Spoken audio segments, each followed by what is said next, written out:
প্রস্তুতি পর্ব চলছে। আমাদের পুরো দেখে নেওয়া হচ্ছে, মায়ের রথে রং করানো হচ্ছে। কাল সকাল থেকে ফুলের সাজ সাজানো হবে রথে। ঠিক দুপুর 3টের সময় মাকে এই রথে নিয়ে আসা হবে। নিয়ে আসার পর পুরো তারাপীঠ পরিক্রমা, মানে 3টে থেকে 6টা, এই সময়টায় ভক্তরা দেখতে পাবে মা পুরো তারাপীঠ পরিক্রমা করছে। তার জন্য কিন্তু হাজার হাজার মানুষ সমাগম করবে তারাপীঠ মন্দিরে। তার প্রস্তুতি পর্ব আমরা নিয়ে রেখেছি। টিআরটির তরফ থেকে স্থানীয় পুলিশ, মহাবীর মন্দির কমিটির আমরা যৌথভাবে নিয়েছি, যাতে প্রতিটি মানুষ কালকে রথযাত্রা ভালো করে দেখতে পারে, তাদের যাতে কোনো অসুবিধা না। আর এই রথে থাকাকালীন মায়ের ভোগেরও কিছু পরিবর্তন হয়। যেমন কালকে অনেকে কাঁঠালের ভোগ দেয়, জিলিপির ভোগ দেয়, রজস্ব ভোগ দেয়, সেগুলো কিন্তু পেয়ারা ভোগ দেয়, সেগুলো ভক্তদের মধ্যে বিতরণ করা।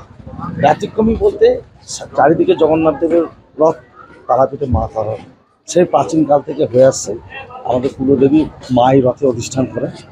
সারা বছর দীর্ঘক্ষণ লাইনে মায়ের দর্শন পায় ভক্ত। কালকে এমন একটা সময় যে ভক্তের কাছে ভগবান, মানে মা যাবে ভক্তের কাছে পুরো রাস্তা দিয়ে। তাই এই মুহূর্তটা কেউ ছাড়তে চায় না। তাই কিন্তু আমরা আশা করছি কালকে হাজার হাজার মানুষ নামবে তারাপীঠের রাস্তায়, যে মাকে একবার রথে দেখার জন্যে, মায়ের আশীর্বাদ নেয়।